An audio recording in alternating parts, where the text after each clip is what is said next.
health, and sure enough, the queen does get killed. He's going to take a couple more drones out. I don't know if he can stop him. He can't. Picks it up. The problem is right now is he doesn't have any anti-air, but the other queen's coming to see if she can deal with him, and the queen is almost took the medevac out. Not quite, and it looks like, is the medevac going to die? No, the medevac is not going to die. The queen is not moving fast enough, and the Thor ends up getting the next queen. So there's 11 kills total on it, and you can see they're both escaping the medevac with only 14 health, and we have a couple more queens being built. And also, it looks like with the lair, the overlords now have air sickness. They are just out here puke and creep up. I always thought that's what it was. Well, not really thought what it was, but always what it looked like was the overlords just all of a sudden got motion sickness or something and just start throwing up everywhere. Because it's kind of funny when you tell them to move, they stop. Or they'll stop puking and all that good stuff. So either way, the Thor coming up here to deal with this overlord, he might not get it because the overlords do have the movement speed now. Looks like Noname was going for some drops. And he is getting a couple of missile turrets, though, just to make sure, make it a little bit harder on the drops. And down here we see pretty good queen usage now that the, well, now that they're both spawned again. And the good creep spread, which is very crucial for Zerg versus Terran, because you need to basically abuse your mobility, which is kind of what they do. Oh, and you see, once again, the overlords got sick and they threw up, but they had to pick it up so they can move. And it looks like it's going to be a pretty good drop. I don't know if Bratok is ready for it, and it doesn't look like he is. And the cool thing is with the Overlord spew and creep out, these roaches will move faster in here. And they're going to take out a couple of supply depots. I don't know if he's going to move in on the SCVs. He's not, but Bratok does have the answer for it. The Marine Marauder and Thors are coming. Thors and Marauders just shred roaches up, and there goes an Overlord. And it does look like that most of his army is going to get out of there. But he didn't do a huge amount of damage. He did slow him down with the supply. He is supply capped a little bit. And so Bratok is going to have to make a few supply depots just to catch back up. So he's going to use this. And what you'll see is actually he used this time to expand, which was very good. And that is, again, something I've been watching a lot of Day 9 lately. So I will probably be referencing a lot of the stuff that I have learned from him, which means when you attack, you expand if you can, because that's about the best time you're going to be able to. These overlords returning home and kind of, I guess it bought a little bit of time, but he does now have a sensor tower up, which means the next drop is going to be a little bit harder, although he does have some overlords in there already. The Marauders are coming, they are focus firing the roaches, and one roach, he missed the train, and he got himself killed because of it. So the overlords are moving out, just trying to do a little bit of harassment, make it to where he can't move out, and again, make it a little bit easier to defend this, defend this expansion, because if you can't move out, then there's not a whole lot that you can do. And we see a pretty big force here, Zergling and roaches. I'm kind of surprised he hasn't teched a little bit higher and maybe made a Mutalisk switch, but it does look like he's going to go ahead and get Baneling instead. And another good thing to always be doing with your army is always have your army doing something. So in this case, I don't know if he's going to take it right away, but it might as well destroy these rocks and get ready so that whenever he wants to take it, he can. And the spine crawlers are moving up, and they are getting ready to become forward spine crawlers, which is kind of nice because if you can move them up, they kind of defend they'll defend your natural and your main a little bit better, and it's also kind of good for support, especially if you're going to end up trying to control this watchtower.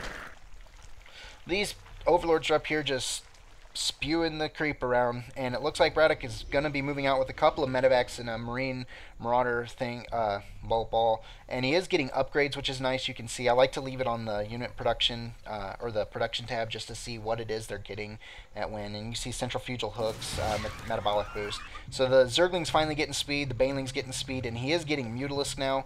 I'm not sure where that Spire's at, and I don't know why or how I missed that Spire, but he is going to be getting Mutalisks. And it looks like here's a small drop. I don't know if that medevac's going to make it out, but you can see while he's doing this drop, he also has this one going, but this one not going so hot. The Banelings and the Roaches and the Zergling, the surround was just a little too much. And it looks like the medevacs are going, well, the medevacs should get away. Same thing, he did a drop here. That's one thing that Braddock's been kind of become famous for doing, is he likes to drop quite a bit. You see the Queen transfusing the hatchery. Wasn't quite enough. The medevac does get out. One Marauder manages to make it out, but again, one misses the train. But Bratok doing a lot of drops, and as you can see, they're very effective because when Terran is facing Zerg, their biggest problem is mobility. Drops kind of let you achieve that mobility. that you're missing. So that's the problems, or if you set up with tanks and stuff like that, it's kind of hard to position yourself. But you can see the one Marauder has decided to come over here and take out the gold expansion, and it doesn't look like he's gonna. The medevac doesn't make it out.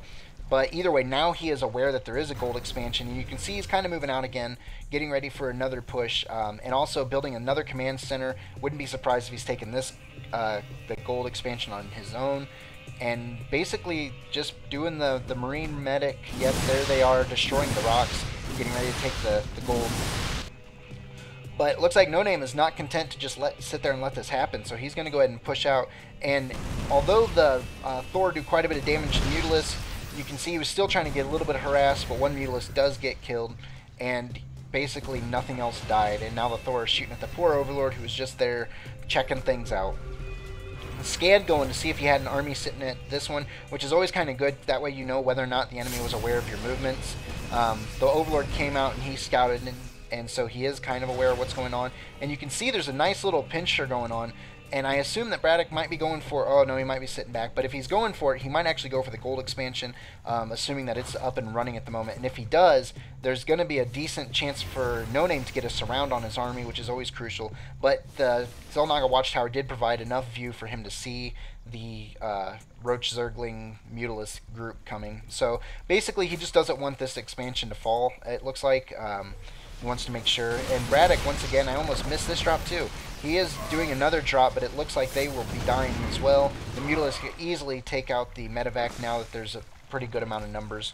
But Bratok going and getting his expansion as well, and shuffling a lot of SCVs over here. Looks like he moved almost all of them off his main.